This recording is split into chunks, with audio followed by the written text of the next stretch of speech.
The next day's job? Escort Lord Hunter on a jungle hunt. He was exactly what you'd expect, rich, clueless, and cosplaying as a ranger. Brand new leather boots, a bow worth more than most homes, and all the swagger of someone who's never had to reload under fire.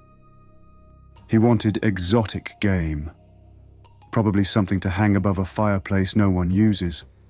Funny, me, a fugitive who once torched a trophy mansion, now helping another collector bag his next prize. But this jungle felt off. Too quiet, too still. Hunter saw glory. I saw red flags. Lord Hunter was my kind of walking payday, loaded, loud, and completely unaware of his surroundings. The man sparkled, enchanted bow, gem-stuffed pouches, a signet ring practically begging to be liberated. And the stories? Incredible. That kind of delusion takes real commitment. Still, I kept him smiling, scoped out the goods, and let the jungle do its ominous thing, best of both worlds. His prey, the golden boar, supposedly massive with gold tusks and a shimmering hide. He repeated it like a mantra. He had to make the kill. He had to earn the trophy. There was desperation behind the bravado, like this wasn't a hunt, it was penance. My oath says protect the client, not indulge his vanity. Still, orders are orders, and I prayed this boar was just legend. The bow's enchantment lit up as we neared ancient ruins tangled in vines. I led us forward, silent, patient, deliberate. Then I saw it. A figure. A mushroom person. Mushrooms for a face, mushrooms for muscle, spores drifting from every joint, a crude mushroom spear raised. At last, a simple foe.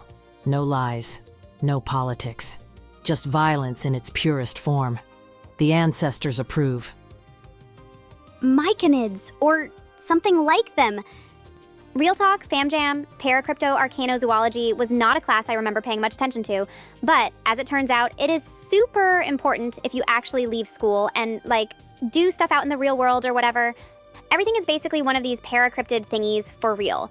And they're flying and trotting around and always up in your piece about something or trying to curse you or bite you and or cook you, I guess. But if you just, hit them or maybe stab them or even burn them, you can maybe probably kill them. So we survived. Yay! While the others recovered, I did what I do best, looted the place. And turns out, fungal bandits had been relieving lost resort goers of valuables. Some items were pristine, gifts probably, others bloodstained. As Grandpa Finnick said, finders, keepers, bandits, weepers. The haul was significant, felt rude not to redistribute. Lord Hunter was ready to move. His bow thrummed like a tuning fork. The boar's trail was obvious. Hoofprints the size of dinner plates, broken branches, and deep rooting marks. Whatever it wasn't normal. Hunter was practically frothing, muttering about destiny. People who worship the hunt more than they respect it. They die. Loudly. And usually first. The trail led into a crumbling ruin with tight walls. Great for ambushes, bad for egos. He insisted on taking point. Classic wedge formation, but with him exposed. When the boar finally showed, I understood the legend. Twice the size of normal, tusks that gleamed like actual gold. His shot was solid. The bolt struck deep. Then the beast fled, bleeding, angry, and faster than expected. We followed into the ruins. I've hunted wounded prey before. Wounded means desperate and dangerous. The trail led deeper than expected, into what looked like a temple.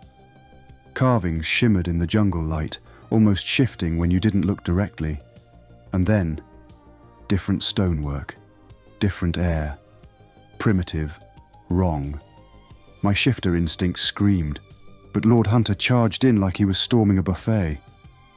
We followed, because duty. And because he was already halfway through the doorway when we realized it wasn't just ruins. It was a spa. Marble-floored, scented oils, crystal fixtures. Hunter said it was identical to the one at the resort, which, according to him, according to everyone, was impossible. space, time, the directions in which they flow or do not flow. Bah! Those are the petty concerns of the living. I care only for the clarity and truths of the shimmering paths. The paths flow ever in one direction onward into eternity. It is a comfort as much as it is a strength. The blood trail continued down the hall. I followed. So, besties, we found the golden boar. And it was just, yeah, so dead. In the spa. Just, lying there all super bloody and sad, but mostly bloody and, bleeding out. And then, babe, we saw us. Full on us. So, same outfits, same weapons, same anxiety levels, just casually power walking down the hallway, carrying what looked very much like a dead Lord Hunter.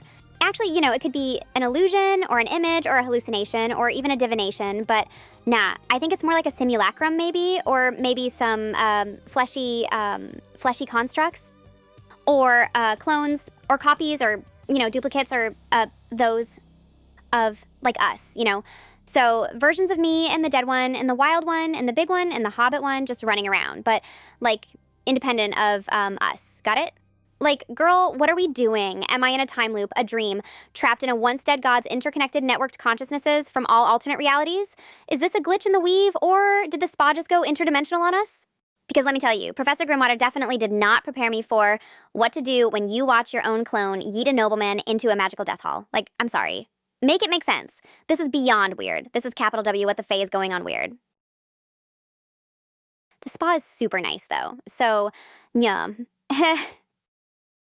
Yeah, there's, that to consider, when you think about it. What with the whole being probably lost in time forever and ever or whatever and all that. There's that at least.